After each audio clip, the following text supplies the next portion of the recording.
नमस्ते दोस्तों। तो कैसे हैं आप? जैसा कि आप देख रहे होंगे ये हमारे वीडियो का लास्ट लेक्चर है। अभी तक हमने देख लिया कंजर्वेशन ऑफ द एनर्जी होती क्या है। तो उसके पहले हमने देखा था conservation of the mechanical energy क्या है। तो देखिएगा जो कंजर्वेशन ऑफ द एनर्जी है मीन्स जिसको हम टोटल एनर्जी कहते हैं, ये क्या है? जनरल फॉर्म है सभी एनर्जियों का फॉर्म। ठीक है, जो हम देख रहे थे क्या कंजर्वेशन ऑफ द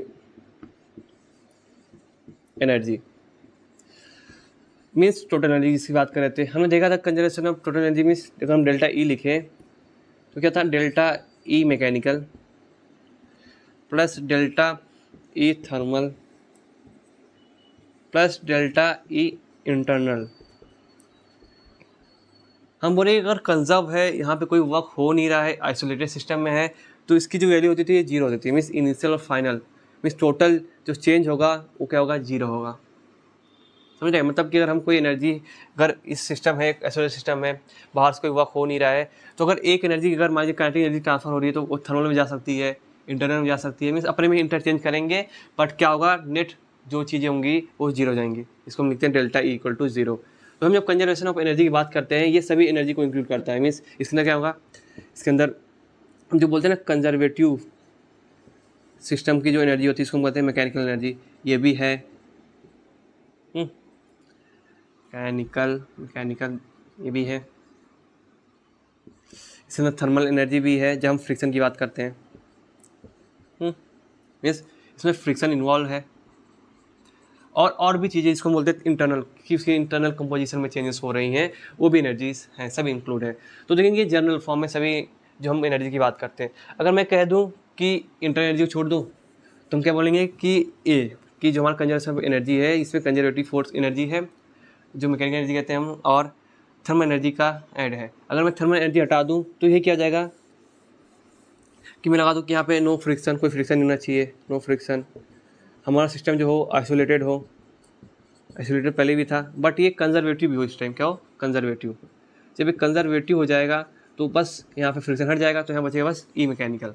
तो हमने देखा था डेल्टा ई मैकेनिकल क्या था, तो ये क्या हमारा कंडीशन है टोटल एनर्जी का, ये था डेल्टा के प्लस डेल्टा यू हो गया। अगर मान लीजिए मैं बोलूँ कि मेरा ब्लॉक एक हॉरिजॉन्टल सरफेस पे है तो u1 इक्वल टू u2 हो जाएगा। Means delta u equal to zero, means ये भी हट जाएगा।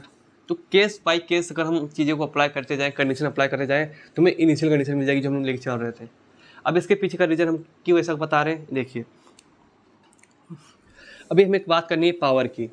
What is power?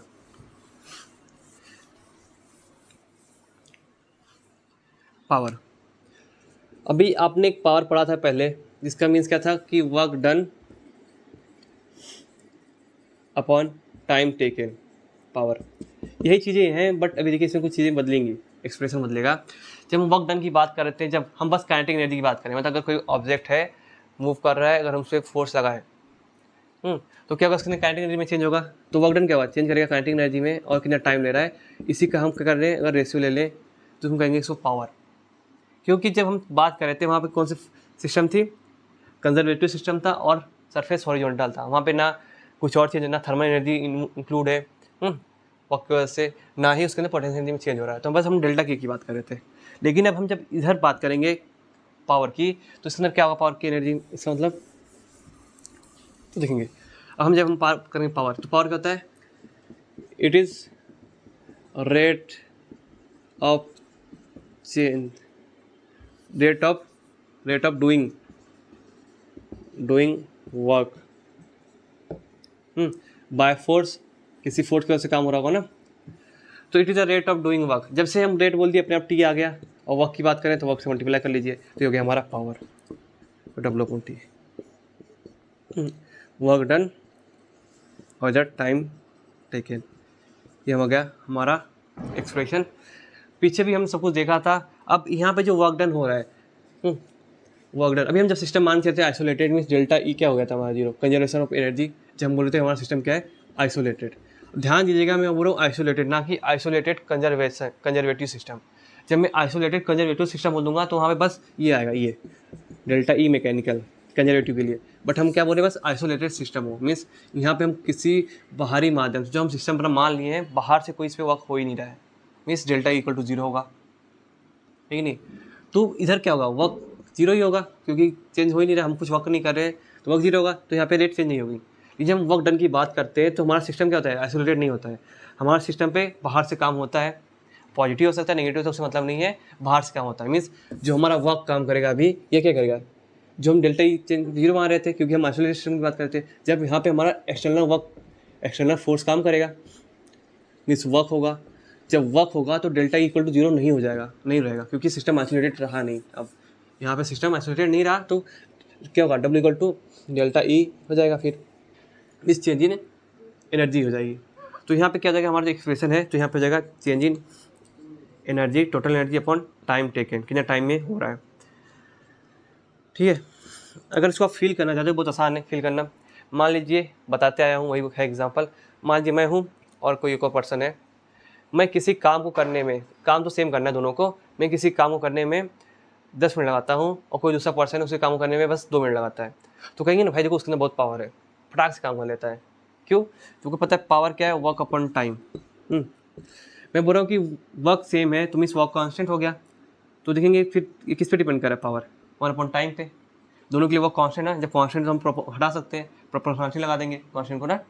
हाँ, तो एक पर्सन जो P1 है ये काम किस में कर रहा है, P1 मीन्स मान लीजिए ये है, एक पर्सन है ये काम कर रहा है बस मैं हूँ 10 मिनट में, और दूसरा पर्सन भी है जो काम कर रहा है 2 मिनट में। तो देखेंगे टाइम क्या है, इनवर्स प्रोपोर्शन में। अगर ज़्यादा टाइम लग रहा होगा, जब ज़्यादा टाइम लगेगा, अगर देखो क्या ये मिनट में, अगर हम उसको सेकेंड में कन्वर्ट करें तो क्या हो जाएगा, ये 600 सेकेंड हो जाएंगे। तो 1/600 से डिवाइड करेंगे, इसके लिए क्या हो जाएगा, ये 120 सेकेंड, 1/20 1/120। तो देखेंगे इसकी वैल्यू कम होगी इस कंपेयर टू इसकी, क्योंकि इनवर्स प्रोपोर्शन है। तो जिसको समय कम लगेगा सेम काम करने पे उसका पावर ज़्यादा होगा, है कि नहीं। ये हो गया जब हम बात कर रहे थे कि आप वर्क सेम कर रहा हो। अगर इसे उल्टा कर लें, क्या उल्टा कर लें कि P है W/T होता है, मैं बोल दूँ कि समय इस बार सेम है, मतलब दोनों को सेम समय दिए हैं काम करने का, तो क्या होगा, पावर डिपेंड हो जाएगा इस पे, वर्क पे। एक पर्सन A है, जैसे मैं ही मान लेता हूँ, मुझे समय मिला है 10 मिनट का, 10 मिनट में मुझे क्या करना है मान लीजिए कोई बोरा है, बोरा समझिए आलू के ढेर है, वहाँ से उठा के दूसरे जगह शिफ्ट करना है, मतलब 100-200 किलो रखे गए हैं, उससे भी ज़्यादा मान लेते हैं, मतलब 1 टन रखा गया है, ठीक है, रखे गए हैं, तो मुझे उसको क्या करना है, शिफ्ट करना है। तो शिफ्ट करने के लिए काम करना पड़ेगा, यहाँ पे मान लीजिए यहाँ से उठा के यहाँ करना है। मान लीजिए यहाँ से उठा के यहाँ पे मैंने बस 50 kg रख पाए, 85 kg के अगर पे हमने शिफ्ट कर पाया, मीन्स हमने 50 kg के लिए वर्क किया।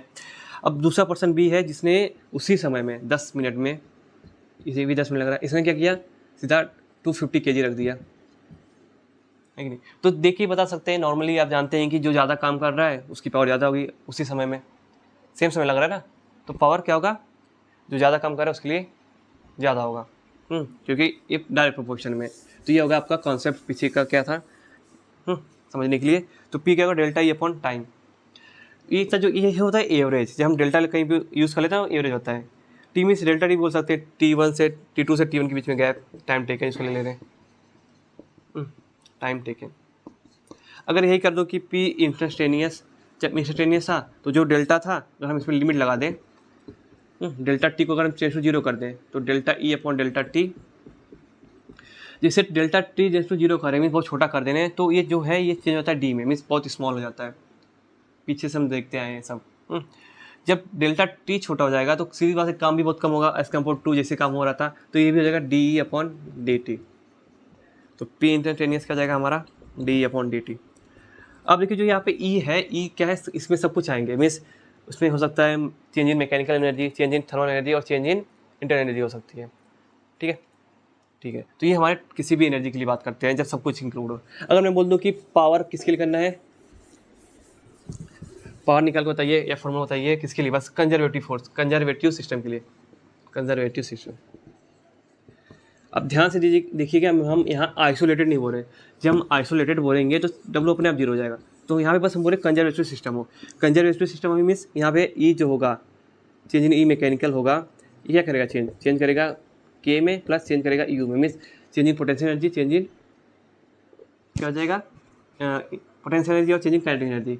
तो अगर देखेंगे, अगर हम एक कंडीशन लगाते जो हमारा डेल्टा ई था, जो पहले ई मैकेनिकल था, ई थर्मल था, प्लस डेल्टा ई इंटरनल था, जैसे हमने बताया कि कंजर्वेटिव सिस्टम है, ये सब अपने आप हट जाएंगे और यहाँ पे वर्क कर रहे थे। तो अभी जो हमारा वर्क क्या कर रहा है, बस चेंज इन मैकेनिकल एनर्जी कर रहा है। और चेंज इन मैकेनिकल एनर्जी क्या होता है, change in kinetic energy plus change in potential energy. ये हो सकता है जीरो, बट नॉर्मली जीरो नहीं होता है, जनरली नॉट जीरो होता है। ठीक है, हो सकता है भी हो जीरो, क्या पता ऐसा काम हो रहा हो, नहीं तो कुछ काम ही नहीं कर रहे हो। तो ये जनरल एक्सप्रेशन होता है ना। तो अगर हम ई मैकेनिकल की बात करेंगे तो उनकी पोटेंस बताइए, पी पावर किसका, मैकेनिकल का। मैकेनिकल एनर्जी के लिए तो क्या डेल यहाँ पे डब्लू आएगा, डब्लू अपन टाइम, टाइम टेकन, तो work done by the mechanical forces conservative system में। तो इस जगह डेल्टा ई क्या है हमारा, डेल्टा ई मैकेनिकल है अपॉन टाइम टेकन। तो अगर डेल्टा टी ले रहे हैं टाइम टेकन को, डेल्टा टी हो जाएगा, ठीक है नहीं। इंस्टेंटेनियस की बात करेंगे, पी मैकेनिकल इंस्टेंटेनियस, तो कुछ नहीं, delta E upon delta T. E क्या होगा हमारा, मैकेनिकल होगा, ठीक है नहीं। तो बहुत ही सिंपल है, समझने लायक है। एग्जाम्पल देख लिए हम लोग, आराम से समझ सकते हैं किसको कैसे कहते हैं, पावर क्या होता है। अब हम चलते हैं थोड़ा आगे, जिसको हम कहते हैं टैक्टिक्स। मीन्स अगर आप हेडरे और रेजनिंग की बुक उठाएं तो उसमें मिलेगा लास्ट में कुछ पॉइंट्स होते हैं, नोटेड होते हैं कि इस पर आपको बहुत ध्यान देना है। ये गलतियाँ बहुत होती हैं, इस गलतियों को आपको क्या करना है, ध्यान देना है ताकि ऐसे गलती हो ना। इसको हम कहते हैं टैक्टिक्स। ये समझ सकते हैं आप, कॉशन बोलते हैं, मतलब कि आप सावधान रहिए, या इसको आप रिमार्क बोल सकते हैं कि इस पर फोकस मारना है। तो टैक्टिक फर्स्ट क्या है, क्या कहना चाहता है कि पहला कहना चाहता है कि जब हम पोटेंशियल एनर्जी की बात करते हैं, हम बोलते हैं नॉर्मली जब आप पढ़ते होंगे potential energy of the object, एक सेब फेंके, सेब की पोटेंशियल एनर्जी कुछ है। हाँ, तो पोटेंशियल एनर्जी हम जब ऑब्जेक्ट की बात करें, सिंगल ऑब्जेक्ट, सिंगल, तो ये ऐसा होता नहीं है, बट हम नॉर्मली क्योंकि हमें पता है कि सिंगल ऑब्जेक्ट की बात कर रहे हैं, ये होता है, रिलेट होता है कि जो सिस्टम है हमारा, जैसे हम बोलेंगे ना सेब है, सेब की एक पोटेंशियल एनर्जी कुछ है, मान लीजिए 10 जूल है, तो हम बोलते हैं ऐसा है, बट इसका मीनिंग क्या होता है, इसका मीनिंग होता है, आप सब जानते हैं, इसलिए टेंशन नहीं होता। इसका मीनिंग ये होता है कि सेब एंड जो अर्थ सिस्टम है हमारा, इनके बीच का पोटेंशियल एनर्जी कितना है, इतना होता है। तो पोटेंशियल एनर्जी जो होती है सिस्टम की होती है, किसकी होती है, सिस्टम की। अब यहाँ जब हम सिस्टम की बात करें, हमारा एप्पल है और अर्थ है। और हम जब बात आते हैं 20 जूल बोल रहे हैं कि पोटेंशियल एनर्जी है, तो जो हम जूल बोल रहे हैं ना, हम एक रेफरेंस लेते हैं, इवन कुछ होगा जहाँ से हम रेफरेंस ले रहे हैं कि वहाँ उसके कंपेयर में मतलब जो चेंज है, जो हम बताते हैं क्या होता है, चेंज हो जाते हैं 20 जूल।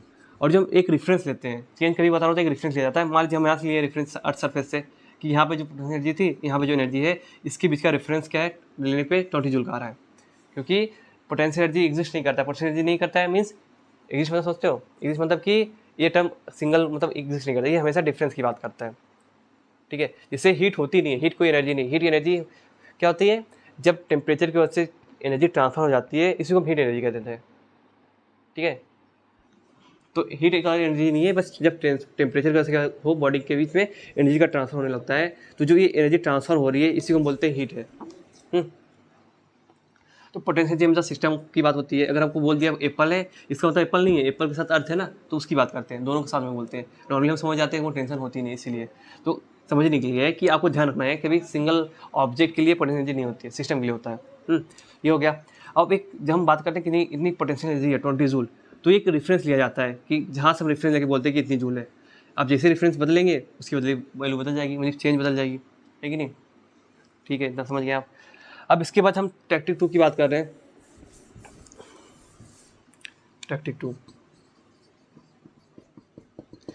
देखिए, हम जब बात करते हैं change in energy, change in energy में क्या था, चेंज इन मैकेनिकल एनर्जी था, चेंज इन थर्मल एनर्जी था, चेंज इन इंटरनल एनर्जी था, इंटरनल। तो चेंज क्या होता है, ई फाइनल माइनस ई इनिशियल। तो कभी भी जब आप क्या करें, किसी सिस्टम के चेंज एनर्जी की बात करें, तो क्या होता है ना कि आपको समझना पड़ता है। मान लीजिए हमारे कोई सिस्टम था, ऐसे था, इस पॉइंट पे था, इनिशियल पॉइंट पे, फाइनल पॉइंट पे। तो जब हम चेंज की बात करेंगे ना, तो सभी चीज़ों को इसी में कंसिडर करना है हमेशा। जैसे ई बात की है इनिशियल, तो इनिशियल पे क्या वेलोसिटी क्या है, काइनेटिक एनर्जी के लिए वेलोसिटी वी आई क्या है, फाइनल में वी एफ क्या है। इससे हमें काइनेटिक एनर्जी मिल जाएगा के आई, जो हाफ एम वी स्क्वायर होता है। यहाँ पे हाफ एम वी स्क्वायर से हमें क्या मिलेगा, फाइनल काइनेटिक एनर्जी मिल जाएगी। इसी पॉइंट में बात करना है, कहीं बीच का नहीं उठाना है, इसी की बात करना है। जब हम चेंज इन टाइम की बात करेंगे, तो टाइम T1 मान ली, यहाँ पे T2 है, तो यहाँ की बात करेंगे delta T T2 minus T1, ना कि कभी पहले की बात करना है। ये हो गया। पोटेंशियल एनर्जी की बात करेंगे तो UI क्या था, UF क्या था, इस पॉइंट पे बात करना है, हाइट में चेंज हो। थर्मल एनर्जी की बात करेंगे तो इस टाइम एनर्जी कितनी थी, थर्मल एनर्जी इस टाइम कितनी एनर्जी थी। तो इनिशियल फाइनल को हमेशा ध्यान में रखते हुए चलना है। जहाँ इनिशियल माने वहाँ पे सभी चीज़ों को बात करना है इनिशियली, जहाँ फाइनल माने वहाँ पे फाइनल चीज़ों की बात करना है। ऐसा नहीं कहीं भी कुछ भी उठा लो, टाइम अपने मन से कभी भी चूज़ कर लो, जब से कुछ भी हुआ। जब प्रोसेस स्टार्ट होता है, जहाँ आपने इनिशियल मान लिया वहाँ सभी चीज़ों को कंसिडरेशन करना है, फाइनल जहाँ माने वहाँ तक, ठीक नहीं। तो ये सब चीज़ें आपको क्या करनी है, ध्यान रखनी है, ताकि क्या हो, आपसे गलतियाँ ना हो, ठीक है नहीं। तो मुझे लगता है आपको समझ में आ गया होगा। ये चैप्टर खत्म हो चुका है। समय मिलेगा तो हम इस पर सम्स भी करेंगे। अगला जो चैप्टर होगा हमारा होगा कोलिजन, है कि नहीं। व्हाट इज कोलिजन, सब वही जिससे हम करते आए हैं, सीखेंगे कि कोलिजन होता है क्या है, इसकी जरूरत क्यों पड़ी। फिर रियल लाइफ से रिलेट करेंगे, आराम से समझ में आएगा सब कुछ। तो आज के लिए बस इतना ही। Bye bye.